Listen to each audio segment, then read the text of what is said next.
चले तो आज हम लोग का इस वीक का लास्ट टॉपिक रहने वाला है, that is lecture number 4, sound topic रहेगा ये।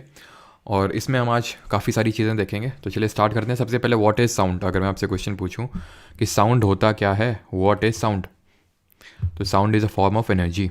It is a form of energy. और एनर्जी आप जानते हैं क्या होती है।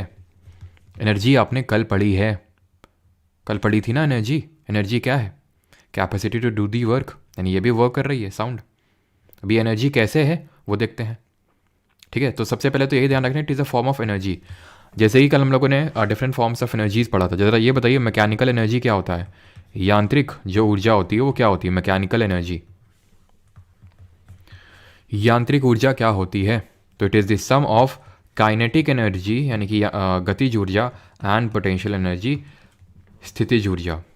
काइनेटिक एनर्जी की बात करें तो ये वो एनर्जी है which is possessed by a body due to its state of motion. Motion है तो वेलोसिटी होगी, चल रही है तो वेलोसिटी होगा यानी कि वेग होगा। और अगर वेग है तो भैया काइनेटिक एनर्जी होगी यानी कि गतिज ऊर्जा होगी। गतिज ऊर्जा के अगर फॉर्मूले की बात करें तो that is we all know half mass into velocity का square, half M V square. And बात करें पोटेंशियल एनर्जी की तो हमने देखा था कि इसका एक फॉर्म होता है ग्रेविटेशनल पोटेंशियल एनर्जी, कि आप किसी चीज़ को किसी हाइट तक रेज करते हो तो वहाँ पे एम जी एच, ये फॉर्मूला मैं बता रहा हूँ। वैसे तो आप किसी बो को, यानी कि अगर मैं बात करूँ जो तीर कमान होता है ना, उसको स्ट्रेच करोगे। अगर आप वो स्ट्रेच किए हुए पकड़े हुए अभी आप उसको तीर को यानी एरो को, तो वो अभी उसमें पोटेंशियल एनर्जी भर भर के है। जैसे ही आपने उसको हाथ छोड़ा, रिलीज किया, उसमें पूरी पोटेंशियल एनर्जी काइनेटिक एनर्जी में तब्दील होना शुरू हो जाएगी। डैम में जो at a height, certain height water store है, उसमें भी क्या है? Potential energy. और हमने कल एनर्जी के डिफरेंट फॉर्म्स ऑफ कन्वर्जन भी देखे थे कि एनर्जी किस फॉर्म में कैसे क्या कन्वर्ट होती है एक फॉर्म से दूसरे फॉर्म में। और यहाँ पे साउंड जो हम पढ़ने वाले हैं, it is also a form of energy. बिल्कुल सही है, तूफान का देवता कांशा, सबका सही है। नाउ सबसे पहला question, how sound is produced. बहुत आसान है, प्रोड्यूस हो गया। कैसे प्रोड्यूस हो गया? मैंने हाथ को अपनी टेबल में मारा, साउंड प्रोड्यूस हो गया। यानी कि sound is produced by vibrating objects, by vibrating objects. यानी कि दो ऑब्जेक्ट्स की रिक्वायरमेंट की ज़रूरत होती है। एक कहावत है ना, ताली एक हाथ से नहीं बजती, वैसे साउंड भी एक चीज़ से नहीं निकलता है। समझ रहे हैं? अब आपको लगेगा सर साउंड जैसे आप तो जैसे हम लोग बोलते हैं तो हम तो किसी पर नहीं टकरा रहे। साउंड कैसे निकल रहा है? जैसे मैं बोल रहा हूँ या फिर आप भी बोलते होंगे, तो कैसे साउंड निकलता है? ये जो हमारी वोकल कॉर्ड्स है ना अंदर, ये बायोलॉजी में हम लोग पढ़ेंगे, वोकल कॉर्ड्स होती हैं, वोकल कॉर्ड्स ये वाइब्रेट करती हैं, ठीक है।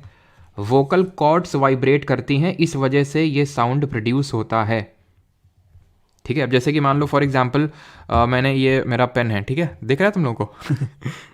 इसको मैंने इसमें मारा तो कैसे साउंड प्रोड्यूस हुआ? क्योंकि दो ऑब्जेक्ट्स यहाँ पे स्ट्राइक किए, वाइब्रेशन हुआ, इस वजह से ये साउंड प्रोड्यूस हुआ। तो साउंड प्रोड्यूस क्यों होता है? Due to the vibrating objects, पहला। एंड जो हम साउंड प्रोड्यूस करते हैं क्योंकि वोकल कॉर्ड्स वाइब्रेट हो रही हैं। अभी आप पढ़ेंगे कि भाई लड़कियों की और लड़कों की आवाज़ अलग अलग क्यों होती है, वोकल कॉर्ड्स क्या अलग अलग होते हैं, अभी देखेंगे क्या अलग होते हैं क्या नहीं होते हैं, ठीक है। और किसी की और सबकी आवाज़ में अंतर, किसी की आवाज़ है, जैसे मेरी आवाज़ आपकी आवाज़ से अलग होगी, आपकी आवाज़ आपके दोस्त से अलग होगी, आपके घर वालों से अलग होगी। हाँ, थोड़ी बहुत मैच कर सकती है। जैसे कि अगर मैं अपनी बात करूँ तो मतलब मेरी जो वॉइस है थोड़े मेरे फादर के साथ मैच करती है, तो लेकिन एग्जैक्टली तो सेम नहीं हो सकती है ना। तो ये क्यों होता है वो अभी हम सारी चीज़ें देखेंगे, कैरेक्टरिस्टिक या फिर जो हमारी प्रॉपर्टीज़ ऑफ साउंड होती हैं उसमें। अब बात आती है how sound propagates. Sound produce तो हो गया, साउंड ऐसे करके, लेकिन ये मेरे कानों तक पहुंचा कैसे? भाई देखिए, आपके कानों तक जो मैंने साउंड प्रोड्यूस किया वो दूसरे, मतलब उसका वो अलग चीज़ से पहुंच रहा है, उसमें टेक्नोलॉजी आप ऐसे समझ सकते हो इन्वॉल्व है। लेकिन जैसे कि मैंने यहाँ पे किया और मुझे सुनाई दिया, या फिर आप भी अभी अगर साउंड प्रोड्यूस करोगे तो आपको कैसे सुनाई दिया? कैसे सुनाई दिया? तो वो सुनाई दिया मीडियम की वजह से। मीडियम मतलब what is this medium? Medium होता है जिसकी वजह से ये साउंड एनर्जी जो हम बोल सकते हैं ये वेव्स के फॉर्म में ट्रैवल करता है। I again repeat, sound propagate क्यों किया? साउंड यहाँ से, मान लो कि ये ट्यूनिंग फॉर्क है, सब जानते हैं ना ट्यूनिंग फॉर्क है, ऐसे मैंने इसको ऐसे किया, टन सी आवाज़ आई, ऐसे करके, ठीक है, और ये कान तक की आवाज़ पहुंची। पता है कैसे? ट्यूनिंग फॉर्क और कान के बीच में मीडियम है। तो क्या सर अगर मीडियम ना होता तो ना जाती? ना जाती। ना मीडियम होता का मतलब क्या है? वैक्यूम होता, निर्वात होता। ये सभी को पता है ना कि वैक्यूम का मतलब होता है कि मीडियम नहीं है। मीडियम क्या होता है? मीडियम तीन तरह का, थ्री फॉर्म्स ऑफ मीडियम होते हैं, सॉलिड, लिक्विड एंड गैस, वैसे तो प्लाज्मा और ये बोसॉन ये भी होते हैं हमारे, बोस-आइंस्टाइन जो कंडेंसेट होता है, लेकिन वो अभी हम नहीं उसको डील करेंगे। अभी जो इंपॉर्टेंट मेजरली जो हमारे प्राइमरली 3 फॉर्म्स ऑफ मीडियम होते हैं, that are solid, liquid and gas. ठीक है, 4th and 5th state of matter पे भी हम नहीं जा रहे हैं। तो ये सॉलिड, लिक्विड, गैस का होना ज़रूरी है अगर वेव को ट्रैवल करना है, इस एनर्जी को ट्रैवल करना है। अब ये एनर्जी ट्रैवल कैसे करती है, मैंने बताया वेव फॉर्म में। अब ये वेव कैसे बनती है वो समझो। ठीक है, तो ये समझ गए ना, लेकिन उससे पहले वेव क्या होती है, what are the types of waves. तो वेव वो चीज़ होती है जिससे कि मीडियम के थ्रू एनर्जी ट्रैवल करती है। एनर्जी यानी कि इस केस में जो हमारी साउंड एनर्जी है वो वेव्स के फॉर्म में ट्रैवल कर रही है, यानी कि जो मीडियम है उसको एक पॉइंट से, सोर्स से लेके जहाँ तक उसका डेस्टिनेशन है पहुँचा रहा है वेव्स के फॉर्म में। टाइप्स ऑफ वेव्स की अगर मैं बात करूँ तो 2 तरह की वेव्स होती हैं। एक होती है मैकेनिकल वेव, जिसको कि हम यांत्रिक वेव भी बोल सकते हैं। ठीक है, मैकेनिकल वेव यानी यांत्रिक तरंग, वेव्स को हिंदी में बोलेंगे तरंग। ठीक है, और हम ये टॉपिक क्या पढ़ रहे हैं, ध्वनि तरंग, साउंड वेव्स। ठीक है, तो एक होती है मैकेनिकल वेव और दूसरी होती है नॉन मैकेनिकल वेव, यानी कि एक तो ये यांत्रिक हो गई और ये हो गई अयांत्रिक, है ना, जो यांत्रिक नहीं है, नॉन मैकेनिकल वेव। अब इन दोनों में अंतर क्या होता है, अंतर ये होता है कि इस टाइप ऑफ वेव के लिए no medium is required to propagate, no medium is required. इसका सिंपल मतलब ये है कि अगर निर्वात भी होगा, वैक्यूम भी होगा, तो भी ये टाइप ऑफ की वेव ट्रैवल कर लेगी। इसका बेस्ट एग्जांपल है लाइट वेव। लाइट जो वेव है वो बिना मीडियम के भी प्रोपोगेट कर जाती है, वैक्यूम में लाइट वेव चल सकती है। मैकेनिकल वेव की अगर बात करूं तो यहां पे मीडियम इज रिक्वायर्ड। ठीक है, यहां पे मीडियम इज रिक्वायर्ड। इसका एग्जाम्पल है साउंड वेव, ध्वनि तरंग। ध्वनि तरंग जो है आपकी निर्वात में कभी नहीं चल सकती। कहीं निर्वात हो, आप बोलो वहाँ पे, आप बस आपका मुंह चलता हुआ दिखाई देगा, आवाज़ नहीं आएगी। टाइप ऑफ वेव्स में आपने ये चीज़ पढ़ी। अब वेव एनर्जी को एक तरह से, ये मतलब एनर्जी जिस तरह से जिस फॉर्म में ट्रैवल करती है उसको वेव बोलते हैं। अब किसी भी मीडियम के पार्टिकल्स जो होते हैं ना, पार्टिकल, वो उसको प्रोपगेट करवाते हैं कि चलो आओ तुमको छोड़ के आए जहाँ तक तुमको जाना है। जैसे यहाँ पे साउंड प्रोड्यूस हुआ तो इसके जो सबसे नियरेस्ट होंगे ना, बोलेंगे भाई इसको पहुँचाओ, जल्दी से पहुँचाओ। ये बोलेंगे भाई जल्दी से पहुँचाओ, भाई वो बगल वाले पूछेंगे भाई जिसको जल्दी से पहुँचाओ। यानी सब काम में लग जाते हैं, काम में लग जाते हैं। और जिस फॉर्म में ये वाइब्रेट करते हैं पार्टिकल्स, वो 2 तरह के फॉर्म होते हैं। एक होता है लॉन्गिट्यूडनल फॉर्म, वो कुछ इस तरह का फॉर्म होता है जहां पे इसने बोला भाई जाओ जाओ जाओ जाओ जाओ। ठीक है, ऐसे ऐसे। एक होता है आपका ये फॉर्म, यहां पे मैं दिखाता हूं, नहीं है क्या, एक सेकेंड, इसमें देखो ये एक होता है ये फॉर्म जहां पार्टिकल उछल रहे हैं। यहां पे क्या था, पार्टिकल उछल नहीं रहे थे। ठीक है, यहाँ पे पार्टिकल उछल नहीं रहे थे एक दूसरे से इस तरह, यानी कि ऐसे समझ लो कि हिचकी ले रहे हैं। ठीक है, इस तरह से अगर पार्टिकल ऐसे ऊपर नीचे ऊपर नीचे ऊपर नीचे होके अगर इस पर्टिकुलर एनर्जी को आगे बढ़ाएंगे, वो अलग फॉर्म होता है। इस फॉर्म को जहाँ पे पार्टिकल्स, देखिए वेव इसी डायरेक्शन में चल रही है। मैं फिर से आपको समराइज करता हूँ, देखो यहाँ पे आओ। 2 तरह की मैंने वेव बोला है। ठीक है, एक तरह की जो वेव होती हैं, देखिए पहली बात तो ये कि वेव ऐसे ही ट्रैवल करती है, इस डायरेक्शन में वेव ट्रैवल कर रही है, वेव इस डायरेक्शन में ट्रैवल कर रही है। जो मैंने आपको एक केस दिखाया पहला वाला, उसमें क्या था, उसमें ये था कि जो पार्टिकल्स थे, पार्टिकल, ठीक है, वो क्या कर रहे थे, ऐसे ऐसे ऐसे ऐसे एक दूसरे को मार रहे थे, धक्का दे रहे थे, धक्का दे रहे थे। ठीक है, दूसरा फॉर्म है, दूसरा फॉर्म क्या है, ऊपर नीचे उठ रहे हैं, ऊपर नीचे उठ रहे हैं। तुमने कभी ये काम किया है? ये तो सबने किया होगा, बताना कमेंट में। नदी में या तालाब में स्टोन फेंका होगा, पत्थर फेंका होगा। पत्थर अगर जब तुमने फेंका होगा तो तुमने अगर देखा हो तो तरंग उठती हैं, वेव्स उठती हैं। कहाँ पे? वाटर में। और वो वेव कुछ इस तरह से होती हैं, पानी इस तरह से उठता और गिरता, उठता और गिरता, उठता और गिरता, उठता और गिरता है। लेकिन वो क्या पानी मूव करता है क्या आगे? पानी क्या मूव करता है क्या आगे? नहीं, पानी लहर मारता है। ऐसा नहीं कि तुमने यहाँ पे वो ईंट मारा तो वहाँ पे मतलब, या फिर तुमने कोई बहुत वो मारा तो यहाँ पे वाटर लेवल राइज हो जाएगा ना, ऐसा नहीं होता है। क्यों? क्योंकि ये जो पार्टिकल्स होते हैं ना, ये जो पार्टिकल्स होते हैं ये अपनी पोजीशन चेंज नहीं करते हैं। They do not move, they do not move, वो बस इंफॉर्मेशन को एक तरह से पास ऑन कर देते हैं कि भाई इसको आगे बढ़ा दो। किस फॉर्म से पास ऑन कर रहे हैं, ऐसे हिचकी मार के कर रहे हैं या फिर लहर मार के कर रहे हैं, वो डिपेंड करेगा कि ये किस टाइप की वेव है। अगर ये कर रहे हैं कैसे, यहाँ पे देखो, ये अगर कर रहे हैं ऐसे ऐसे ऐसे ऐसे ऐसे आगे पीछे आगे पीछे आगे पीछे आगे पीछे आगे पीछे, तो इसको बोलते हैं लॉन्गिट्यूडनल वेव।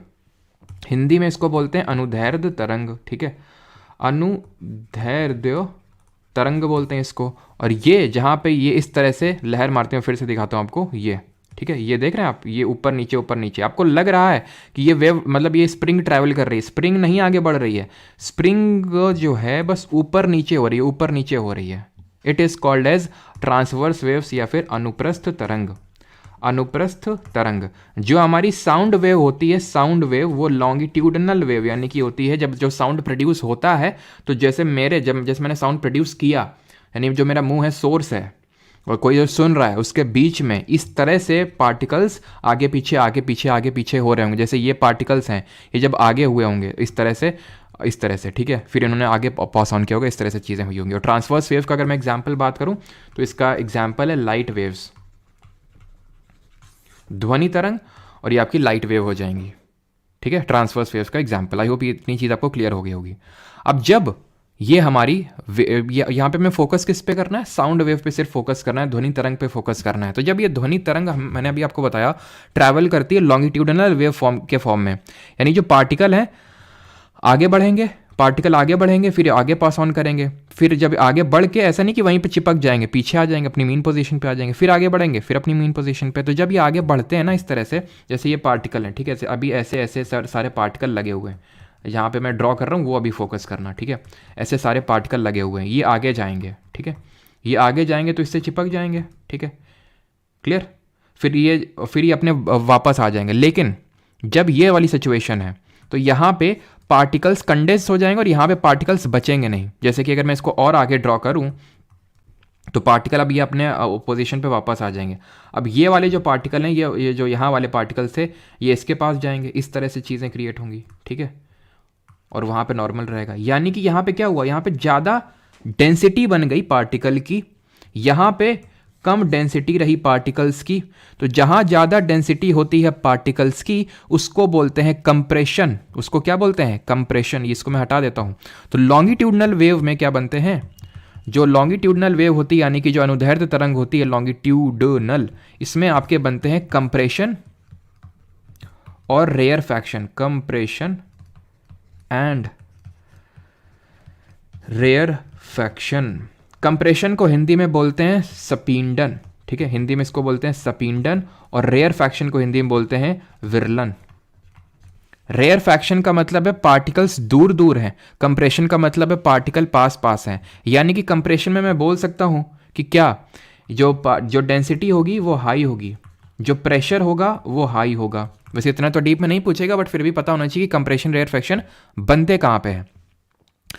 तो कुछ इस तरह से, जैसे कि स्पीकर है, तो स्पीकर में इस तरह से ये कंप्रेशन है, ये रेयरफैक्शन है, ये कंप्रेशन है, ये रेयरफैक्शन है, जहाँ पे दूर दूर है, यहाँ पास पास है कंप्रेशन। अब ये जो कंप्रेशन रेयरफैक्शन है, इसको मैं वेव फॉर्म में बनाऊंगा ताकि मैं वेव की डिफरेंट कैरेक्टरिस्टिक्स को समझ सकूं, पढ़ सकूं। तो उसमें मैं क्या किया, जहां पे ध्यान रखना है, जहां पे कंप्रेशन होता है, जहां पे कंप्रेशन होता है तो वेव को उठा के बनाते हैं, पीक करवाते हैं उसको।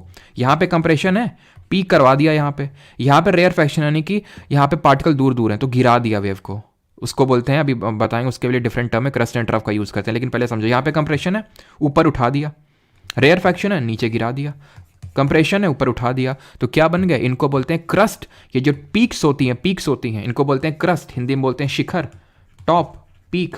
और ट्रफ मतलब जहां गिर गए, इसको बोलते हैं क्या, गर्त।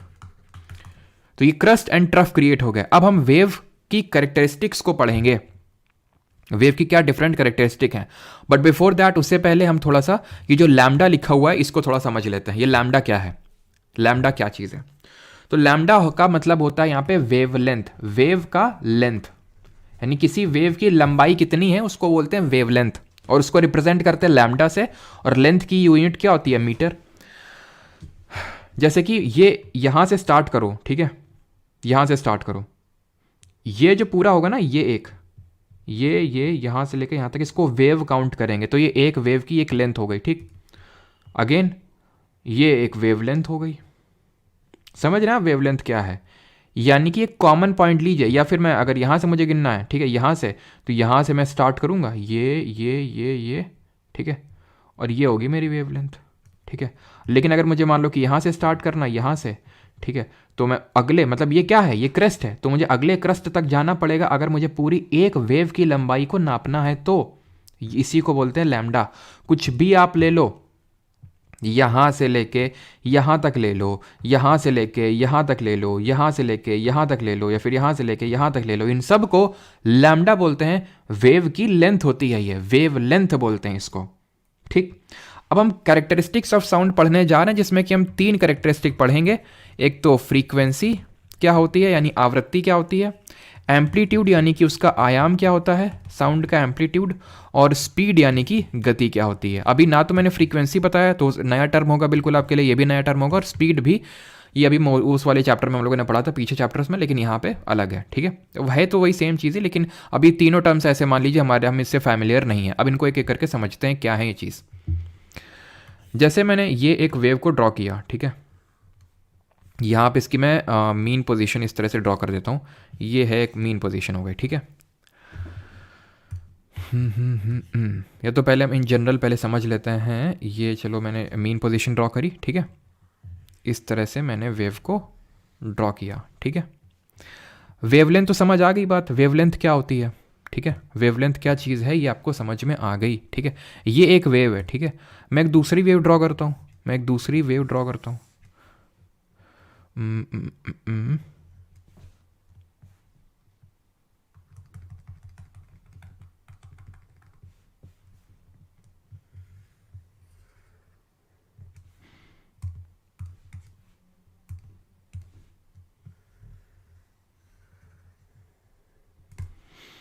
ऊपर वाली नीचे वाली में क्या अंतर है? ऊपर वाली और नीचे वाली में ये अंतर है कि यहाँ पे सेम सेम है ये, मतलब सेम इन द सेंस कि मैं एक पर्टिकुलर टाइम की बात कर रहा हूँ कि एक पर्टिकुलर टाइम में इस वेव ने, मतलब इसकी बस एक ही वेव हमें देखने को मिली है, ठीक है। यहाँ पे 2 बार देखने को मिल गई एक तरह से अगर हम देखें तो, है कि नहीं? या फिर आप इसको इस डायग्राम से बेटर समझ सकते हैं। जैसे ये दो डायग्राम है, ऊपर एक वेव डिस्टर्बेंस और नीचे एक वेव डिस्टर्बेंस है, ठीक है। दोनों में क्या अंतर है? दोनों में क्या अंतर है? अगर मैं एक टाइम प्लेट चलो ले लेता हूँ, यहाँ पे इसको इस तरह से ड्रॉ कर देता हूँ, ठीक है, इसको इस तरह से ड्रॉ कर देता हूँ यहाँ पे। तो यहाँ पे आपने एक चीज़ को देखा, यहाँ से वेव इसने एक तरह से 2 बार यहाँ पे एक तरह से वाइब्रेट किया, हम बोल सकते हैं। यहाँ पे सिर्फ एक ही हमें वाइब्रेशन देखने को मिला, ठीक है। ये एक टाइप ऑफ आपका है, और ये एक आप देख पा रहे होंगे ये दूसरा वेव डिस्टर्बेंस है।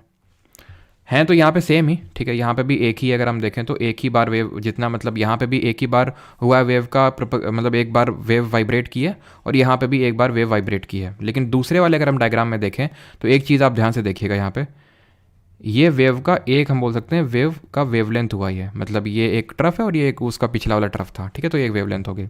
यहाँ पे देखना, यहाँ पे मैं इसको इस तरह से फॉर द रेफरेंस इसको इस तरह से ड्रॉ कर लेता हूँ, ठीक है। यहाँ पे 1, ठीक, 2, ठीक, 3, ठीक, 4, यानी कि उसी टाइम में ऊपर वाली वेव एक बार मूव करी, यहाँ पे 4 बार मूव कर गई।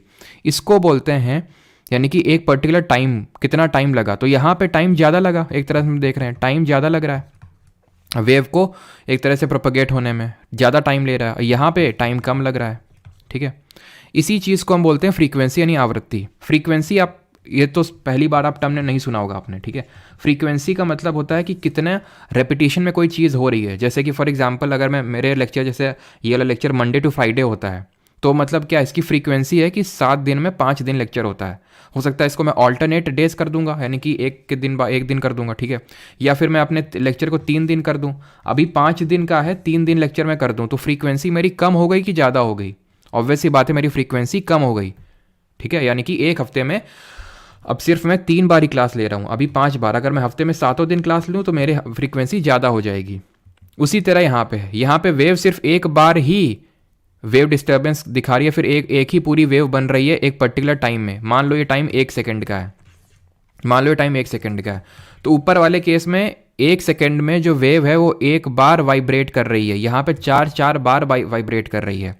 यानी कि वेव यहाँ पे कम टाइम ले रही है प्रोपोगेट होने में। तो ध्यान रखिएगा, यहाँ से जो हमारी एक पहली प्रॉपर्टी है फ्रीक्वेंसी, उसका यहाँ पे जनरल फॉर्मूला निकल के आ जाता है कि जिसको कि हम, ध्यान रखना, फ्रीक्वेंसी को हम न्यू से डिनोट करते हैं। ठीक है, न्यू से डिनोट करते हैं। ठीक है, अब एफ बी लिख देते हैं, लेकिन एक्चुअल में जिसका डिनोशन होता है वो न्यू से होता है। और इसको हम लिख सकते हैं 1/टाइम, क्योंकि इन्वर्सली प्रोपोर्शनल है ना टाइम के। टाइम जितना ज़्यादा लेगी वेव, उसकी फ्रीक्वेंसी उतनी कम होगी, और जितना कम टाइम लेगा फ्रीक्वेंसी उतनी ही ज़्यादा होगी। इसको हिंदी में आवृत्ति बोलते हैं। और इसकी यूनिट की अगर बात करेंगे, यूनिट की, तो टाइम की यूनिट क्या होती है? सेकंड। ठीक है, तो इसकी यूनिट हो जाएगी सेकंड इनवर्स, लेकिन इसी को हम हर्ट्ज बोल देते हैं साइंटिस्ट के नाम पे, जैसे हमने पीछे देखा था Newton and joule and so on. ठीक है, तो हर्ट्ज बोल देते हैं। अब फ्रीक्वेंसी ही पता है किसी भी साउंड की पिच को भी डिटरमाइन करता है।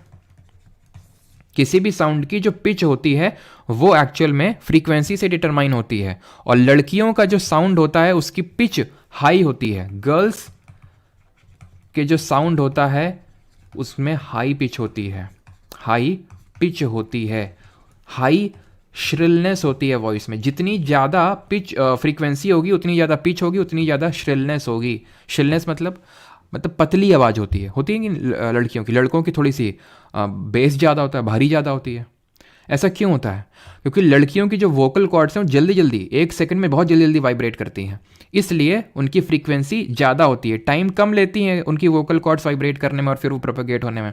तो इस टाइम कम तो फ्रीक्वेंसी ज़्यादा। तो ध्यान रखना, पूछ ले कि पिच किस चीज़ पे पिच को कौन सी चीज़, कौन सी कैरेक्टरिस्टिक है साउंड की जो डिटरमाइन करती है, दैट इज़ फ्रीक्वेंसी। अब आते हैं एम्पलीट्यूड पे। एम्पलीट्यूड क्या होता है? ठीक है, अब ये एम्पलीट्यूड क्या चीज़ है? तो यहाँ पे देखिए इस फिगर को, दूसरे वाले फिगर ने हमें ज्ञान दिया फ्रीक्वेंसी के बारे में, पहला वाला देगा हमें एम्पलीट्यूड के बारे में। अब यहाँ पे देखिए ये वेव शुरू हुई, वेव खत्म हो गई ना, यहाँ पे खत्म हो गई एक वेव। यहाँ से शुरू हुई और यहाँ पे कहाँ पे खत्म होगी? यहाँ पे खत्म होगी। एक चीज़ देखिए, सेम ही टाइम तो ले रहा है, टाइम यहाँ पे सेम है, यानी वहाँ पे भी एक पूरा वेवलेंथ बन रहा है, 1 सेकंड मान लेते हैं इस टाइम को। यहाँ पे भी पूरा एक वेवलेंथ बन रहा है 1 सेकंड टाइम में ही, उतना ही तो टाइम लग रहा है। मैंने ऊपर से नीचे इसलिए लाइन ड्रॉ करके दिखा दिया। तो अंतर क्या है इसमें? अंतर ये कि ये कम ऊपर गया, यहाँ ज़्यादा ऊपर गया। इसको मीन पोजीशन बोलते हैं, इसको जो ये मीन पोजीशन। तो मीन पोजीशन से ऊपर गया, जैसे मैं बोलता हूँ कि बच्चों, ठीक है, तो ये हो गया बच्चों। और मैंने बोला बच्चों, तो ये हो गया बच्चों। ठीक है, मतलब कि मैंने अपना वॉइस है उसका लाउडनेस बढ़ा दिया। लाउडनेस बढ़ाऊंगा तो मीन जो पोजीशन होगी उससे मेरा साउंड और ऊपर जाएगा, वेव और ऊपर जाएगी, यानी मेरे साउंड का जो एम्पलीट्यूड होगा वो बढ़ गया। ये जो चीज़ है, this thing is called as amplitude, कि मीन पोजीशन से वेव कितना ऊपर उठ रही है, that is called as amplitude, यानी कि ध्वनि का आयाम बोला जाता है। तो यहाँ पे जो एम्पलीट्यूड है ऊपर वाली वेव के केस में वो कम है, यानी कि किसी ने आराम से बोला हुआ है, यहाँ पे जोर से बोला हुआ है। फ्रीक्वेंसी सेम है लेकिन एम्पलीट्यूड दोनों का अलग है। यानी कि एम्पलीट्यूड किस चीज़ को डिटरमाइन कर रही है? एम्पलीट्यूड लाउडनेस को डिटरमाइन कर रही है, ध्वनि की लाउडनेस कितनी होगी। जैसे मैंने बोला अभी कि बच्चों, और एक बोला बच्चों, ठीक है, तो मतलब कि दोनों में लाउडनेस, दूसरे वाले में ना थोड़ा ज़्यादा लाउड हुआ था। ठीक है, और लालू जी बोलते ना, मोदी जी ज़्यादा ना बोलिए नहीं नर्व फट जाएगा, बोला एक नाम ने देखा होगा ना वीडियो। तो इसी से बोला जाता है कि लाउड आप अगर बोलेंगे तो वोकल कॉर्ड्स जो आपकी डिस्टर्ब हो सकती हैं, ऑलराइट, क्योंकि अगर आप हाई एम्पलीट्यूड उसको मीन पोजीशन से और ऊपर उठाएंगे। लाउडनेस की यूनिट होती है, ध्यान रखना, लाउडनेस की यूनिट होती है डेसिबल में मापते हैं इसको, डेसिबल में। और हम बोलते भी हैं कुछ लिमिट होती है, जैसे कि 0 से लेके 130 डेसिबल, ये एक लिमिट होता है। 130 डेसिबल के ऊपर का जो साउंड होता है उसको नॉइज कंसिडर किया जाता है। नॉइज क्या होता है? नॉइज एक अनप्लेजेंट साउंड होता है, जो कि बिल्कुल प्लेजेंट नहीं लगता है, जो कि बहुत बेकार लगता है। अगर आपसे कभी ये चीज़ पूछ ले कि नोट क्या चीज़ होती है, नोट, जहाँ पे मैं लिख देता हूँ, ठीक है, उसके बाद स्पीड ऑफ साउंड पे आते हैं, नोट क्या होता है, और किसी को कोई डाउट होगा तो पूछ लेगा। ठीक है, देखिए एक साउंड की क्वालिटी होती है, टिम्बर बोलते हैं उसको। ठीक है, टिम्बर। अभी मैंने बोला कि लड़कियों का जो साउंड होता है, अच्छा ये बताओ कि ये एक मस्कीटो है, ठीक है, मच्छर है, ठीक है, और ये एक लॉयन है, इनमें से किसका फ्रीक्वेंसी ज़्यादा होगा, किसका एम्पलीट्यूड ज़्यादा होगा? टिम्बर क्या होता है? टिम्बर वो क्वालिटी ऑफ साउंड है जो ना तो फ्रीक्वेंसी ना तो एम्पलीट्यूड पे डिपेंड करती है, ये उसकी अलग ही कैरेक्टरिस्टिक होती है, किसी पे वेव पे डिपेंड नहीं करती है टिम्बर। जैसे मेरा साउंड, जैसे मैंने बताया, मेरा साउंड और आपका साउंड हो सकता है, जैसे मैंने बताया कि फीमेल का वॉइस श्रिल होता है क्योंकि पिच ज़्यादा होती है, क्योंकि फ्रीक्वेंसी ज़्यादा होती है, वोकल कॉर्ड जल्दी जल्दी वाइब्रेट करती है इन अ सेकेंड। 1 सेकंड में जल्दी जल्दी जल्दी वाइब्रेशन होते हैं, ये फ्रीक्वेंसी ज़्यादा है। 1 सेकंड में कम वाइब्रेशंस हो रहे हैं, मतलब फ्रीक्वेंसी कम है। टिम्बर एक अलग चीज़ है, टिम्बर क्वालिटी ऑफ साउंड है एक तरह से, ये क्वालिटी है एक तरह से, क्वालिटी है, ठीक है। तो जितना मतलब क्वालिटी एक तरह से प्लेजेंटनेस ऑफ साउंड, प्लेजेंट कितना साउंड है उसको डिटरमाइन करता है, ठीक है। किसी का साउंड ज़्यादा प्लेजेंट लगता है, किसी का कम लगता है, लेकिन वो इसका एम्पलीट्यूड ऑफ फ्रीक्वेंसी से कोई लेना देना नहीं, बस ध्यान रखना। कभी पूछ ले नोट क्या चीज़ होती है, नोट, म्यूजिकल नोट आपने सुना होगा, ठीक है। तो नोट को अगर मैं डिफाइन करूँ तो it can be said to be a sound which is a mixture, which is a mixture of several frequencies, बहुत सारी फ्रीक्वेंसीज को मैच करवा के एक नोट ऑफ साउंड बनाया जाता है, जो कि हमारे म्यूजिशियंस करते हैं, ठीक है। सर्टेन फ्रीक्वेंसीज, मस्कीटो की अगर बात करेंगे तो इसकी फ्रीक्वेंसी ज़्यादा होगी, ठीक है, ऐसे करके बहुत जल्दी जो है वाइब्रेट करते हैं इसे, ठीक है। और लॉयन की अगर बात करेंगे तो लॉयन का जो एम्पलीट्यूड होगा, एम्पलीट्यूड वो ज़्यादा होगा, ठीक है, एम्पलीट्यूड ज़्यादा होगा, यानी कि इसका लाउडनेस ज़्यादा होता है इसके साउंड में, ठीक है, लाउडनेस, भारीपन ज़्यादा होता है। और इसकी जो वॉइस में है पिच ज़्यादा होती है, ठीक है, इसकी हाई पिच होती है। यहाँ तक किसी को डाउट तो नहीं है, पूछ लीजिए, देन आगे बढ़ते हैं। बट बिफोर दैट तब तक मैं आपको एक चीज़ और बता देता हूँ यहाँ पे कि ऑडिबल रेंजेस कितनी होती हैं। ऑडिबल रेंज यानी हम कितनी फ्रीक्वेंसी का साउंड सुन सकते हैं, ऑडिबल रेंज कितनी होती है। तो ध्यान रखना, हम 20 हर्ट्ज से लेके 20 किलो हर्ट्ज, जिसको हम 20,000 हर्ट्ज भी मैं बोल सकता हूँ, तो किलो हटा देता हूँ यहाँ पे से मैं, 20,000 हर्ट्ज तक का जो बीच का साउंड होता है इसको हम क्लियरली सुन सकते हैं। इसका कम का जो साउंड होता है उसको हम इंफ्रासोनिक बोलते हैं, इंफ्रासोनिक, ठीक है। और इसके ऊपर का जो साउंड होता है उसको बोलते हैं अल्ट्रासोनिक। हम इस लेक्चर के अभी लास्ट में देखेंगे अल्ट्रासोनिक वेव्स ये क्या होती हैं, अल्ट्रासोनिक, ठीक है। अच्छा, आपने नाम सुना होगा, मतलब, और इनके एप्लीकेशंस भी देखेंगे। आपने नाम सुना होगा सबसोनिक, किसने सुना है, सबसोनिक, सुपरसोनिक, कोई बताएगा ये क्या होते हैं सबसोनिक, सुपरसोनिक? जब ये आपने मिसाइल वगैरह जब आप पढ़ते हो तब उसमें सुनते हो, ठीक है। सबसोनिक, सुपरसोनिक, और एक हाइपरसोनिक भी होता है, ठीक है, हाइपरसोनिक। तो ये क्या होते हैं, ये होते हैं आपके जो मिसाइल्स स्पीड ऑफ साउंड से, या तो चलो पहले स्पीड ऑफ साउंड पढ़ लेते हैं तब समझ में आएगा आपको, स्पीड ऑफ साउंड, उसके बाद सबसोनिक और इसमें आते हैं, ठीक है। हम्म।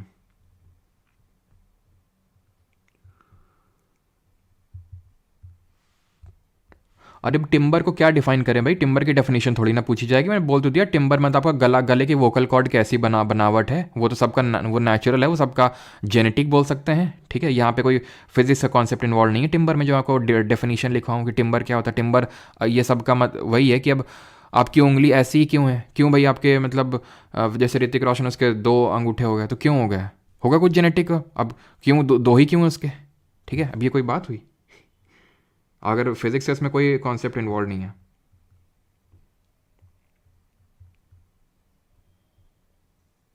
वो एक तरह से क्वालिटी है, बस मैंने आपको पहले ही बताया, ठीक है, जिससे कि आप किसी 2 साउंड के बीच में डिफरेंशिएट कर सकते हो विद दी सेम फ्रीक्वेंसी, जिनकी सेम फ्रीक्वेंसी फिर भी।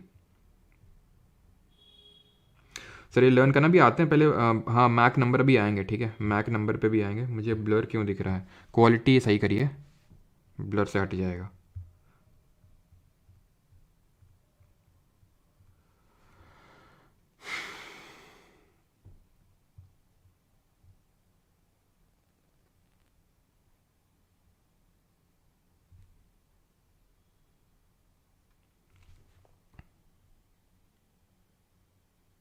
चलिए अभी आते हैं स्पीड ऑफ साउंड पे, देन आते हैं इस पे, ठीक है, डाउट नहीं है। तो स्पीड ऑफ साउंड कितनी होती है नॉर्मल, अगर हम कंसिडर करें एयर में। देखिए पहली बात तो ये है कि स्पीड ऑफ साउंड को एक मीडियम चाहिए, सॉलिड, लिक्विड, गैस। तो पहले तो ये समझ लो कि जो स्पीड ऑफ साउंड होती है वो सॉलिड में सबसे ज़्यादा होती है, देन लिक्विड में, एंड देन गैस में। ये ऑर्डर होता है स्पीड ऑफ साउंड का, solid, then liquid, then gas. Is that clear? अब ये डिफरेंट मीडियम में दिया हुआ है, क्या ये याद करना है? देखिए 1-2 बार तो क्वेश्चन पूछ लिया एग्जैक्टली क्या है स्पीड, लेकिन सब रटने की ज़रूरत नहीं, थोड़ा सा देख लो, बस एयर वाली रटने की ज़रूरत है। 346 या फिर 342 मीटर पर सेकेंड। जब हम लाइट पढ़ते हैं ना तो लाइट की जो स्पीड होती है लाइट की, वो होती है 3 × 10⁸ मीटर पर सेकेंड। तो किसकी ज़्यादा हुई, लाइट की ज़्यादा हुई। यही कारण है, यही रीज़न है कि जब बिजली जब आती है, मतलब जब लाइटनिंग होती है, थंडर्स जब होता है, यानी कि जब बारिश वगैरह के टाइम पे लाइटनिंग होती है, तो हमें उसकी चमक पहले दिख जाती है, लाइट पहले दिख जाती है, लेकिन सुनाई बाद में, उसकी जो गड़गड़ाहट की जो साउंड होती है वो बाद में सुनाई देती है। क्यों? क्योंकि जो लाइट और स्पीड है वो ज़्यादा होती है एज़ कम्पेयर टू लाइट, मतलब साउंड की स्पीड से, इसलिए। अब आपसे क्वेश्चन इस तरह से पूछेगा कि आपको कुछ मीडिया सब्सटेंसेस लिख देगा और पूछेगा इनमें से सबसे ज़्यादा किस में स्पीड होती है। तो ध्यान रखना, एल्यूमिनियम में सबसे ज़्यादा होती है, स्टील से भी ज़्यादा। ठीक है, अभी लेटेस्ट में एग्जाम में कुछ एल्यूमिनियम वगैरह दिया था, अभी हम लोग क्वेश्चंस भी करेंगे। तो स्टील में ज़्यादा होती है, लेकिन स्टील से ज़्यादा निकल में, और निकल से भी ज़्यादा एल्यूमिनियम में। तो सबसे ज़्यादा किस में होती है? निकल में। तो ये सॉरी, एल्यूमिनियम में। तो एल्यूमिनियम वाला देख लेना थोड़ा सा, 6420। बाकी तो बस देख लो कि वाटर में एक बार पूछ लेता कि डिस्टिल्ड वाटर में कितनी होती है, तो 1498 होती है। ठीक है, याद करना है तो ऐसे याद कर सकते हो कि जब वास्को डे गामा इंडिया आया था जिस ईयर में, वही वाटर, डिस्टिल्ड वाटर में साउंड की स्पीड होती है। बाकी तो याद करने के रटने की ज़रूरत नहीं, एयर वाला रटा होना चाहिए और एल्यूमिनियम वाला थोड़ा सा देख लो। बाकी ऑर्डर थोड़ा सा ध्यान में रखना कि एल्यूमिनियम सबसे ऊपर है, तो nickel, iron, steel, iron, brass, glass, इस तरह से। और बाकी ये वाला ऑर्डर तो सबसे ज़्यादा इंपॉर्टेंट है, इसको तो आप भूल ही नहीं सकते हैं। अब आते हैं सबसोनिक, सुपरसोनिक और हाइपरसोनिक होते क्या हैं। तो सबसे पहले मैक नंबर क्या होता है? तो मैक नंबर पता है क्या होता है? मैक नंबर का मतलब होता है, इट इज़ दी रेशियो होता ही है किसका? Speed of any body. जैसे एयरक्राफ्ट, यहाँ पे हम एयरक्राफ्ट, एयरप्लेन ले रहे हैं, मिसाइल, ठीक है, या फिर मान लेते हैं कि चलो मिसाइल ले रहे हैं, कोई भी चीज़, कोई भी body, speed of body upon speed of sound in that medium, speed of sound in that medium. अब सिंपल सी बात है कि अगर उस स्पीड की बॉडी स्पीड ऑफ साउंड से कम होगी तो वैल्यू जो आएगी वो पॉइंट में आएगी, यानी कि लेस देन 1 आएगी, यानी कि मैक नंबर जो होगा 1 से कम होगा। यही तो मतलब होगा ना, मैक नंबर 1 से कम है। ये क्या हुआ? सब सोनिक कि स्पीड ऑफ साउंड से उस पर्टिकुलर चीज की, मिसाइल है, एयरक्राफ्ट है, 1 से कम। सुपरसोनिक का क्या मतलब है? सुपरसोनिक का मतलब है कि भाई 1 से तो बड़ी है, लेकिन 5 से, अब इस तरह से हम लिख सकते हैं सब सोनिक को कि 1 से बड़ी, बट जो 5 से है वो छोटी है। ठीक है, 5 से छोटी है। और हाइपरसोनिक क्या है? हाइपरसोनिक वो है जहां पे जो मैक नंबर है दैट इज ग्रेटर देन 5। 5 से जो मैक नंबर है वो बड़ा है। ठीक है, उसको बोलते हैं हाइपरसोनिक। सुपरसोनिक क्या है? 1 से बड़ा है लेकिन 5 से छोटा है। हाइपरसोनिक 5 से बड़ा है और सबसोनिक 1 से छोटा है। सर 1 से अगर एक ही है तो, एक है तो उसको बोलते हैं ट्रांसोनिक। ठीक है, इतना भी नहीं पूछेगा, बट फिर भी यहाँ पर लिख लेते हैं। ट्रांसोनिक का मतलब है कि जहाँ पे मैक नंबर जो है वो 1 के बराबर है, उसको बोलते हैं ट्रांसोनिक। क्लियर? तो स्पीड ऑफ साउंड भी देख लिया। अब आते हैं the last topic and that is reflection of sound. Reflection का मतलब क्या होता है? जैसे ये एक दीवार है, यहाँ पे मैंने बॉल मारी, बॉल यहाँ से टकरा के आ गई, रिफ्लेक्शन है, सिंपल। हम लोग जो शीशा यूज़ करते हैं, हम लोग ऑप्टिक्स में पढ़ेंगे, जब लाइट रेज वगैरह पढ़ेंगे, तो वो रिफ्लेक्शन की वजह से हम खुद को देख पाते हैं रोज शीशे में, है ना। उसी तरह ही साउंड का भी रिफ्लेक्शन होता है, साउंड का भी रिफ्लेक्शन होता है और उसको हम बोलते हैं इको। लेकिन सिर्फ वो इको ही नहीं होता है, इको होता है डिस्टिंक्ट, एकदम क्लियर रिफ्लेक्शन ऑफ साउंड। मतलब अब आप में से, अच्छा मैं आपसे क्वेश्चन पूछता हूं, आप में से कितने लोगों ने एको सुना है? कितने लोगों ने एको सुना है? आप में से सारे लोग यही बोलेंगे एको सुना है, लेकिन क्या अगर मैं बोलूं कि आप में से हो सकता है सिर्फ कुछ ही लोगों ने एको सुना हो। क्यों? अब जैसे आपने कहीं बंद हॉल होगा, बंद हॉल में बोला होगा क्या, पूजा पूजा पूजा, ठीक है, तो आपको लगा वो एको है, लेकिन ना। क्यों? क्योंकि अगर हमें डिस्टिंक्ट एको सुनना है ना, डिस्टिंक्ट एको सुनना है, क्लियर रिफ्लेक्शन अगर चाहिए, तो जहां से जो साउंड है वो ओरिजिनेट हो रहा है दैट इज सोर्स, और जहां से रिफ्लेक्ट हो रहा है उसके बीच में एटलीस्ट 7.2 मीटर की डिस्टेंस चाहिए, तभी आप डिस्टिंक्ट इको सुन पाएंगे। डिस्टिंक्ट इको का मतलब ये आपने बोला पूजा, ठीक है, उसके बाद क्लियर पूजा फिर से सुनाई देगा। वो हो सकता है फिर से सुनाई दे, लेकिन क्लियरली सुनाई देगा। अब बोलो अभी मतलब कहीं हॉल में मुझे पूजा, तो आ ऐसे करके सुनाई देगा, ठीक है, ऐसे सुनाई देगा, यानी कि लास्ट का जो है वो सुनाई देगा। लेकिन कहीं अगर आप पहाड़ों में जाओ, ठीक है, किसी ने आपसे बोल दिया कि अगर पहाड़ में जाके अगर उसका नाम चिल्लाओगे ना तो फिर पक्का तो तुम गए, तो वहाँ पे पहाड़ों में तुम बोल रहे हो पूजा पूजा ऐसे करके चिल्ला रहे हो, ठीक है, राधा ओ राधा ऐसे करके, तो फिर क्या है कि वहाँ पे आपको क्लियर इको सुनाई देती है, क्योंकि वहाँ पे हिल क्लिफ होती है, वो क्लिफ जो होती है वहाँ से टकरा के साउंड क्लियरली आपको सुनाई देता है, क्योंकि आपके और जहाँ से रिफ्लेक्ट होकर आ रहा है 17.2 मीटर की डिस्टेंस है। लेकिन अगर आप जैसे अब घर में बोलो तो क्या आपको लगता है कि घर में 17 मीटर की डिस्टेंस होगी? 1 मीटर में तो जानते हो ना कितना आता है, ठीक है, तो आपको लगता है कि जो आपका बंद कमरा है उसमें ऊपर नीचे हर जगह 17 मीटर की डिस्टेंस होगी? कहीं पे नहीं है। तो वो इको नहीं है, वो क्या है फिर? वो है रिवर्बरेशन। जैसे कि ये कौन है, ये हजरात हजरात हजरात वासेपुर देखे हो तो ये सब में होता है रिवर्बरेशन। जो आप बाद में सुनते हो ना कि आपने किसी का नाम पुकारा, मतलब जैसे पूजा आपने बोला कि आपकी जो छोटी या फिर बड़ी बहन है तो उसका नाम आपने पुकारा कि पूजा पूजा कहाँ हो, मम्मी ढूंढ रही है तुमको, ठीक है, तो इस तरह से, तो उसको रिवर्बरेशन बोलते हैं। इस ये होता है रिपीटेड रिफ्लेक्शन ऑफ साउंड, ठीक है, रिपीटेड रिफ्लेक्शन ऑफ साउंड। जैसे कि ये है, ठीक है, ये एक बंद कमरा है, यहाँ पे आपने नाम चिल्लाया तो यहाँ से टकराई, यहाँ से टकराई, यहाँ से टकराई, यहाँ से टकराई, ये इसको क्या बोलते हैं? Reverberation, repeated reflection of sound. Reflection of sound को हिंदी में अगर मैं बात करूँ तो इसको बोलेंगे ध्वनि का परावर्तन, ठीक है, ध्वनि का परावर्तन, इसको बोलते हैं रिफ्लेक्शन ऑफ साउंड। तो दो चीज़ें होती हैं रिफ्लेक्शन ऑफ साउंड में, इको और रिवर्बरेशन। इको सुनना है तो आप सोर्स और जहाँ से रिफ्लेक्ट होनी है वॉइस को 17.2 मीटर की डिस्टेंस होना चाहिए उस दोनों के बीच में, ठीक है। और रिवर्बरेशन की अगर बात करें तो it is the repeated reflection of sound. अब इसमें कई सारी चीज़ें हमारी इसी कॉन्सेप्ट पे वर्क करती हैं, जैसे कि जो स्टेथोस्कोप होता है, स्टेथोस्कोप तो सभी लोग जानते हैं ना, जो डॉक्टर आप बचपन से इसको देख के जो डर बैठ जाता था, है ना।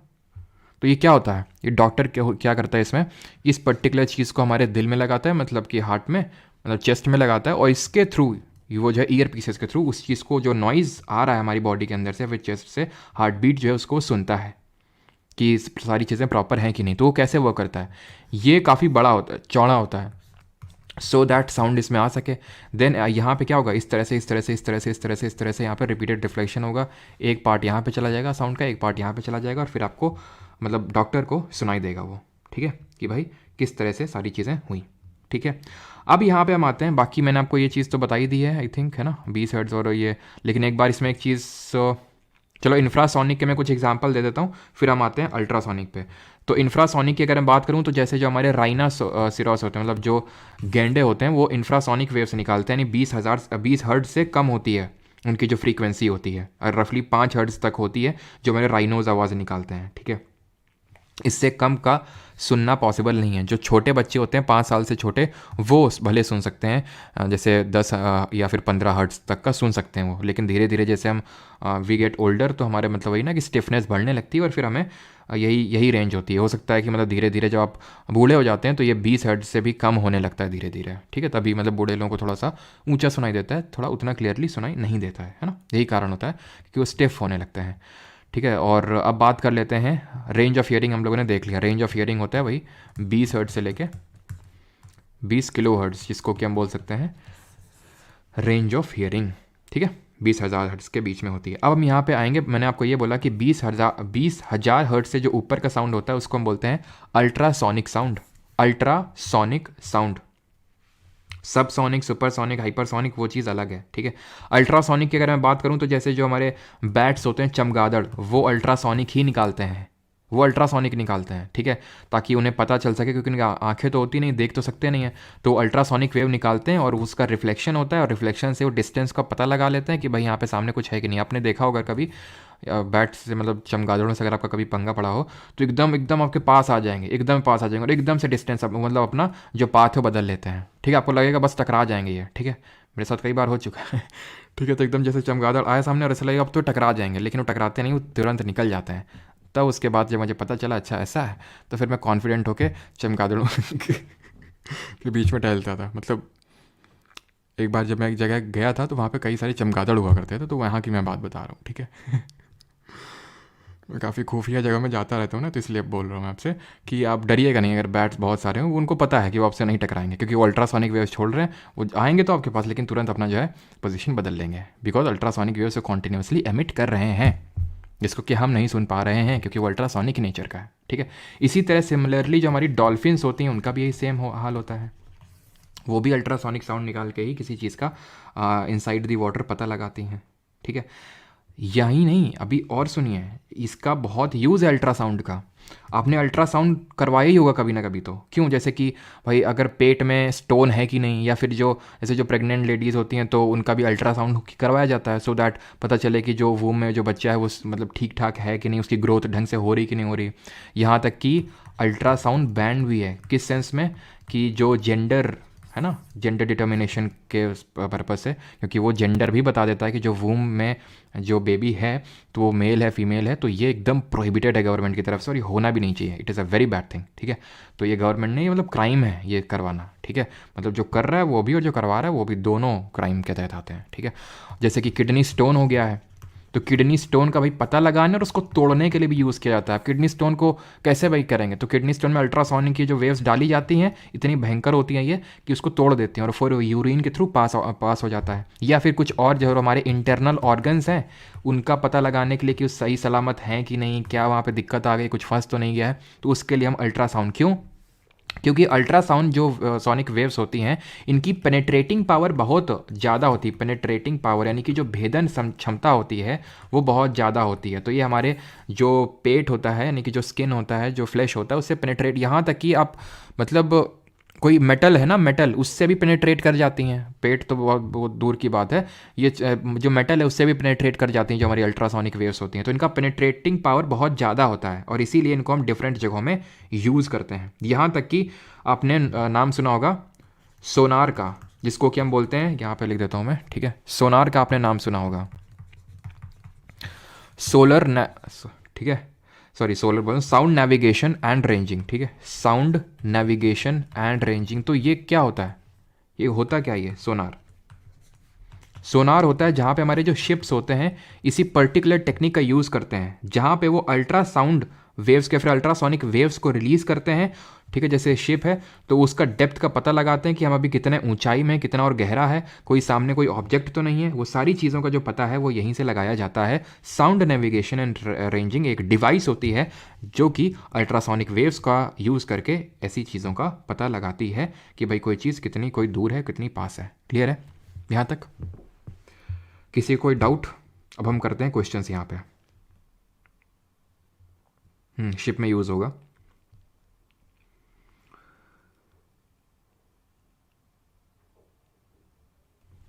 ठीक है, अभी क्वेश्चंस करते हैं, ज़्यादा तो क्वेश्चंस नहीं है, थोड़े क्वेश्चंस है वो कर लेते हैं। चलिए, और एक कॉन्सेप्ट अभी मुझे आपको वो पढ़ाना है, मतलब वेव स्पीड वाला। ठीक है, मतलब वेव स्पीड का एक फॉर्मूला होता है, न्यूमेरिकल करने में हेल्प करता है, तो उसको भी मैं बता देता हूँ। पहले क्वेश्चन करिए, among the following, CHSL 16 March 2023, among the following in which material the speed of sound is highest. तो speed of sound 25 degree Celsius में किस में हाईएस्ट हो गया, इसको जरा, चलो अभी केमिस्ट्री मैंने नहीं पढ़ाया, चलो रहने तो फिर। हमारे यहाँ भी प्राइवेट हॉस्पिटल में लाख्स ऑफ रुपीज़ के डॉक्टर इलीगल अल्ट्रासाउंड करते हैं। अच्छा करते हैं, हो कहाँ से, हरियाणा से हो क्या? क्योंकि हरियाणा में काफ़ी ज़्यादा मतलब होता था, अभी तो नहीं पता है, होना नहीं चाहिए वैसे तो, ये कायदे से बिल्कुल नहीं होना चाहिए, है ना, है कि नहीं? मतलब मुझे समझ आती है लड़के कौन सा ऐसा क्या कर देते हैं भाई मतलब आजकल तो सारी चीज़ें एकदम इक्वल अपॉर्चुनिटीज़ है, काफ़ी लोग खुश हो जाते हैं, वो लड़का हुआ, लड़का हुआ, लड़की हुआ, तो मतलब कुछ लोग तो गम में डूब जाते हैं। क्यों भाई, क्या हो गया ऐसा? तुम भी तो लड़के ही हो तुमने तुमने क्या उखाड़ लिया? तो among the following in which material the speed of sound is highest eight, तो किस में हाईएस्ट होता है, निकल, स्टील, आयरन या फिर एल्यूमिनियम? तो आंसर हो गया एल्यूमिनियम, हमने देखा था। ठीक है, एल्यूमिनियम में हाईएस्ट होता है, देन निकल में होता है, देन स्टील में होता है, ये ऑर्डर होता है। ठीक है, which of the following is not correct regarding sound? Haryana में होता ही है ना, कि मतलब जहाँ पे लिटरेसी रेट कम होती है वहाँ पे ज़्यादा देखने को मिलती हैं चीज़ें, है कि नहीं? Is not correct regarding the sound, sound can travel through vacuum, यही गलत हो गया, क्योंकि साउंड तो एक लॉन्गिट्यूडनल वेव है, अनुदैर्ध्य तरंग है, और लॉन्गिट्यूडनल वेव है, साथ ही साथ मैकेनिकल वेव है, यांत्रिक वेव है, यांत्रिक तरंग है। तो ये कभी, इनको मीडियम चाहिए प्रोपगेशन के लिए, ये नो मीडियम यानी वैक्यूम में ट्रैवल ही नहीं कर सकते हैं। ठीक है, गजब बेइज्जती नहीं कर रहे हैं, मतलब लड़के भी अच्छे हैं, ये थोड़ी ना बोले लड़के ख़राब होते हैं, लड़के भी जैसे हैं लड़के हैं वैसे लड़कियाँ बराबर इक्वल है, no one is greater no one is lower, ठीक है।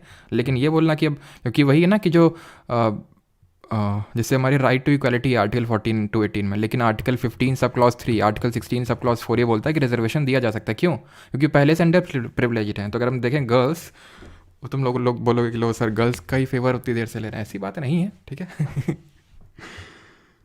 बिहार में बहुत होता है, साउंड लॉन्गिट्यूडनल होती है, बिल्कुल। चलिए, तो loudness of sound is proportional to the dash of the amplitude of vibration produced during the sound. तो लाउडनेस हमें पता है कि एम्पलीट्यूड पे डिपेंड करती है, या फिर एम्पलीट्यूड, हाँ लाउडनेस एम्पलीट्यूड पे डिपेंड करती है। एम्पलीट्यूड क्या होता है? ये चीज़ है ना, कि वेव अपनी मीन जो पोजीशन है उससे कितना ऊपर उछली है या फिर कितना नीचे गई है, दैट इज कॉल्ड एज उसका लाउडनेस, ठीक है।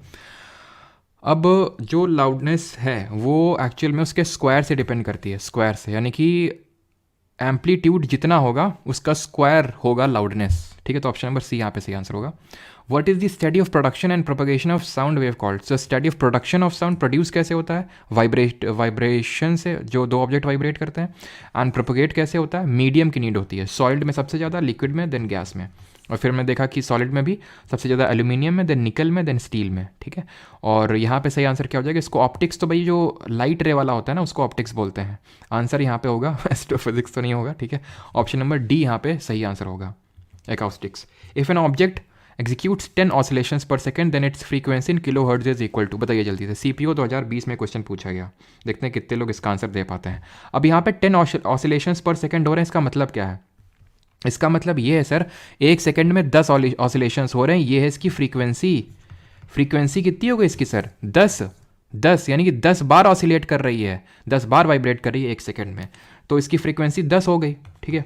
लेकिन किलो हर्ट्ज में पूछा है, तो किलो हर्ट्ज में 1000 से भाग कर देंगे। अगर कोई चीज़ 1 किलो हर्ट्ज में 1000 हर्ट्ज होते हैं, लेकिन हमें हर्ट्ज को किलो हर्ट्ज में कन्वर्ट करना है, यानी छोटी से बड़ी यूनिट में जाना है, तो अगर हमें छोटे से बड़े में जाना है तो डिवाइड करते हैं, 1 0 से 1 0 कैंसिल, 1 0 पॉइंट बढ़ा देगा और पॉइंट के बाद भी 1 0 लग जाएगा, यानी कि यहाँ पे ऐसे ऑप्शन नंबर बी आंसर हो जाएगा, 0.01 hertz. Vibration of which of the following produces only odd harmonics? ये थोड़ा सा ठीक, मतलब अच्छा, मतलब एक तरह से ऑड वन आउट टाइप का क्वेश्चन है कि कौन सा ऑड हार्मोनिक प्रोड्यूस करेगा। ऑड हार्मोनिक का मतलब पता है क्या होता है? ऑड हार्मोनिक का मतलब है कि एक फ्रीक्वेंसी 3, 5, 7, मतलब वो इवन प्रोड्यूस करता ही नहीं है। तो अगर हमें ऐसे ऑड हार्मोनिक्स प्रोड्यूस करने हैं तो हम यहाँ पे एक क्लोज्ड ऑर्गन पाइप लेते हैं, an air column in a closed organ pipe. Option number A यहाँ पे सही आंसर होगा, ये भी CPO 2020 का क्वेश्चन है। अगले क्वेश्चन पे आते हैं, that is what is the approximate speed of sound in distilled water? CHSL 2020, distilled water में कितनी स्पीड होती है? अभी डिग्री सेल्सियस और फ़ारेनहाइट कैसे क्या कन्वर्जन हुआ ये हम केमिस्ट्री में पढ़ेंगे इसको। जैसे कि डिग्री सेल्सियस से अगर हमें केल्विन में जाना है तो हमें 273 को जोड़ना होता है, ठीक है। डिग्री सेल्सियस से अगर हमें जाना है फ़ारेनहाइट में तो इस तरह से ये सब इसके फॉर्मूले होते हैं, ठीक है। सॉरी, यहाँ पे 9/5 होगा, ठीक है। आप डिग्री सेल्सियस में 9/5 कर दीजिए तो यहाँ पे आपका निकल के आ जाएगा ये फ़ारेनहाइट में। तो ये हमारे कन्वर्जन के फॉर्मूले होते हैं। आज ही मैंने PYQ बेस्ड जो लेक्चर होता है उसमें पढ़ाया भी था इस चीज़ को। तो खैर यहाँ पे सही आंसर क्या होगा? पूछ रहा है कि डिस्टिल्ड वाटर में कितना होता है। तो मैंने आपको बताया था किस तरह से याद कर सकते हो कि जो वास्को डी गामा इंडिया कब आया था? 1498 में। इस तरह से याद कर सकते हैं। Bats search out prey and fly in dark night by emitting and detecting reflections of which type of sound wave? किस तरह की? मतलब 2020 में भर के आई थिंक क्वेश्चन पूछे इन्होंने, ठीक है। वास्को डी गामा सही है, शिवांगी। अनिकेत सही है 1498, सोनू 1498 सही है सभी का। तो सही आंसर यहाँ पे क्या होगा? अल्ट्रासोनिक होगा। भाई सब सोनिक क्या हमने देखा था? मैक नंबर 1 से कम। हाइपरसोनिक मैक नंबर 5 से ज़्यादा सोनिक वेव्स तो हमने देखा था, ठीक है। सोनिक का मतलब वही है कि भाई 1 है, ठीक है। तो ऑप्शन नंबर डी यहाँ पे सही आंसर होगा, अल्ट्रासोनिक वेव्स। इंफ्रासोनिक क्या होती हैं? जल्दी से बताइए। इंफ्रासोनिक होती हैं जिनका फ्रीक्वेंसी 20 हर्ट्ज से कम होता है, और अल्ट्रासोनिक क्या होती हैं? जिनका 20 किलो हर्ट्ज से फिर 20,000 हर्ट्ज से ज़्यादा होती है। What is the velocity of sound in air? Velocity of sound in air. Air में कितनी होती है? तो ये होती है 343 मीटर पर सेकेंड। ऑप्शन नंबर सी ये सही आंसर होगा। The sound of thunder is heard much later than the flash of light is visible. What does it represent? गड़गड़ाहट की आवाज़ प्रकाश की चमक दिखाई देने की तुलना में बहुत बाद में सुनाई देता है। यह क्या दिखाता है? ये दिखाता है कि जो स्पीड ऑफ साउंड है वो कम है than the speed of light. Speed of sound कितनी अभी देखा 343 मीटर पर सेकेंड इन एयर, और स्पीड ऑफ लाइट होती है 3 × 10⁸ मीटर पर सेकेंड। ठीक है। अच्छा एक चीज़ मुझे और आपको बतानी है, वो जो चीज़ चलो यहीं पे मैं आपको बता देता हूँ कि जो आपका साउंड का स्पीड होता है ना, चलो अभी आई थिंक पता नहीं क्वेश्चन आएगा तो बता दूंगा, नहीं तो फिर अलग से मैं लिखवा दूंगा। दो चीज़ें मुझे बतानी है। Sound wave can not travel through a, sound wave यानी कि ध्वनि तरंग किस माध्यम से यात्रा नहीं कर सकती है? Copper wire, silver slab, glass prism, wooden hollow pipe placed in vacuum. Sound wave किससे ट्रैवल नहीं कर सकती है? तो साउंड वेव वैक्यूम से ट्रैवल नहीं कर सकती बिकॉज ये एक मैकेनिकल वेव है। ठीक है, क्वेश्चन नहीं है क्या, वो कहाँ गया question? The velocity of sound in air is affected by change in the, तो जो वेलोसिटी ऑफ साउंड है वो किससे अफेक्ट होगी? Atmospheric pressure, moisture, temperature of air, composition of air. ध्यान से देखो अभी यहाँ पे कि जो साउंड ऑफ इन एयर है वो टेम्परेचर, मॉइस्चर, एटमॉस्फेरिक प्रेशर और कंपोजिशन से सबसे तो अफेक्ट नहीं होगा, लेकिन टेम्परेचर एक सबसे प्रोफाउंड इन्फ्लुएंस डालेगा। और कैसे डालेगा उसको समझ लो पहले कि टेम्परेचर ऑफ एयर की अगर बात करें तो टेम्परेचर अफेक्ट करता है वेलोसिटी ऑफ साउंड को। टेम्परेचर अगर ज़्यादा होगा तो जो वेलोसिटी होगी वो ज़्यादा होगी। समझे आप? टेम्परेचर ज़्यादा होगी तो वेलोसिटी ज़्यादा होगी, ये बात तय है। यानी कि थर्ड तो होगा ही होगा और फर्स्ट भी होगा। क्यों? फर्स्ट सब में है। ऐसे आप अगर ऐसे आप इसको कर सकते हो, फर्स्ट भी होगा थर्ड भी होगा। ठीक है, तो फर्स्ट भी होगा थर्ड भी होगा है। अब बचा क्या? 1 3 4, यानी 2 और 4 में कोई एक होगा। मॉइस्चर, कॉम्पोजिशन ऑफ एयर, तो कॉम्पोजिशन से भाई ये डिटरमाइन ज़्यादा कुछ नहीं करता। कॉम्पोजिशन का मतलब जैसे नाइट्रोजन कम हो गई थोड़ी सी, ऑक्सीजन ज़्यादा हो गई, ये नहीं। मॉइस्चर बिल्कुल इफेक्ट डालेगा। ठीक है, तो यहाँ पे सही आंसर क्या होगा? Option number B 1 2 and 3। If Vm is the velocity of sound in moist air and Vd is the velocity of sound in dry air, then क्या होगा? यानी कि एक तरह से आपसे ये पूछना चाह रहा है ये क्वेश्चन कि जो स्पीड ऑफ साउंड है is greater in moist air और ड्राई एयर। ऑप्शंस आपके हैं Vm greater than Vd, Vm less than Vd, Vm equal to Vd, या फिर नन ऑफ दीज। सर नहीं जी, ये पेड बैचेस की मतलब क्लासेस, इसलिए वीडियोस जो है प्राइवेट हो जाती है। मैं आपको रोज़ ये चीज़ बताता हूँ। ठीक है, चलो तो यहाँ पे सही आंसर क्या होगा? सही आंसर ये होगा कि जो मॉइस्ट एयर होती है उसमें स्पीड ऑफ साउंड ज़्यादा होती है, तो यानी कि Vm will be greater than Vd, option number first. ठीक है, क्यों? क्योंकि मॉइस्ट एयर में क्यों ज़्यादा, speed of sound in moist air क्यों ज़्यादा होती है? क्योंकि मॉइस्ट एयर की जो डेंसिटी होती है वो कम होती है। कम डेंसिटी होगी, ज़्यादा जल्दी ट्रैवल करेगा। ठीक है। 15th, with the increase in temperature frequency of sound from an organ pipe decreases, increases, remain and change, या फिर चेंजेस इराटिकली। तो टेम्परेचर इंक्रीज होगा तो स्पीड तो इंक्रीज होगी, साथ साथ फ्रीक्वेंसी ऑफ साउंड भी इंक्रीज होगी। ठीक है, अब इस क्वेश्चन को करिए। यहाँ पे मुझे आपको एक चीज़ नहीं बतानी है, that is stationary wave of frequency इतनी है, यानी कि वेव स्टेशनरी वेव फ्रीक्वेंसी दी हुई इतनी, वेलोसिटी दी हुई इतनी, आपको distance between a node and the neighbouring anti node बताना है। ये क्या होता है? ये distance between a node and the neighbouring anti node, ये क्या होती है चीज़? ये कोई और चीज़ नहीं बल्कि वेवलेंथ है, वेवलेंथ लैम्डा। वेवलेंथ क्या होता है? वेवलेंथ होता है सक्सेसिव क्रस्ट और ट्रफ के बीच में क्या कितना डिफरेंस, जैसे ये हो गया ये। ठीक है, वेव यहाँ से ट्रैवल करी, ठीक है, कहाँ तक? यहाँ तक ट्रैवल करी, ठीक है, या फिर यहाँ से इस तरह से ट्रैवल करी। ये क्रस्ट है पहला, ये दूसरा क्रस्ट है, ये तीसरा क्रस्ट है, ये चौथा क्रस्ट है, ये पहला ट्रफ, ये दूसरा ट्रफ, ये तीसरा ट्रफ। तो सक्सेसिव क्रस्ट या सक्सेसिव ट्रफ के बीच जो डिस्टेंस है उसको लैम्डा बोलते हैं, वेवलेंथ बोलते हैं, वेव की लेंथ बोलते हैं। सब वेव की लेंथ को रिप्रेजेंट कर रहे हैं। ठीक, वेव की लेंथ को रिप्रेजेंट कर रहे हैं। अब जो वेव की लेंथ है, वेव की लेंथ है वो स्पीड पे डिटरमाइन करेगी एक तरह से, अगर मैं बोलूं तो। कैसे?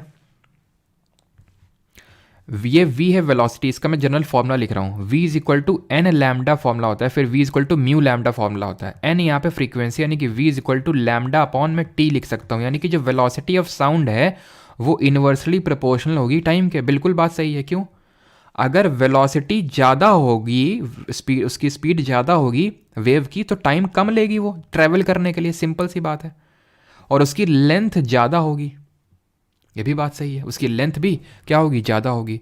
तो ये जनरल फॉर्मूला होता है, ठीक है, अगर समझ में आया तो ठीक, नहीं तो रट्टा मारा जिंदाबाद। And that is v is equal to nu lambda. अब न्यू क्या है? फ्रीक्वेंसी है। लैम्डा क्या है? वेव लेंथ है। तो v is equal to lambda upon T भी लिख सकता हूँ, या फिर क्यों टी लिखूँ, न्यू यहाँ पे दिया हुआ है, फ्रीक्वेंसी कितना दिया हुआ है? 300 हर्ट्ज। यहाँ पे वेलोसिटी कितनी दी हुई है? 1200 मीटर पर सेकेंड। और यहाँ से हमसे पूछा क्या है? Distance between the node and the neighbouring anti node, और यही तो होता है लैम्डा यानी कि वेवलेंथ। 2 0 से 2 0 कैंसिल आउट होंगे, यहाँ पे 4 आ जाएगा। Lambda equal to 4 metre, option number D. ठीक है, तो लैम्डा आपको पता है ना कि क्या होता है?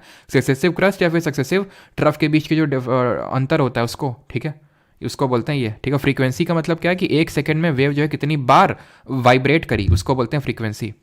The phenomena where a sound produced is heard again due to reflection is called as, क्या बोलते हैं उसको? मिराज। अभी हम लोग आगे पढ़ेंगे। That is called as an echo. ठीक है, और एको, डिस्टिंक्ट एको सुनने के लिए कितनी डिस्टेंस नीडेड है सोर्स और रिफ्लेक्टर के बीच में? और यहाँ पे हमारे क्वेश्चंस होते हैं ख़त्म। तो आज का जो लेक्चर था वो आई थिंक सबसे शॉर्टेस्ट था, 1 घंटे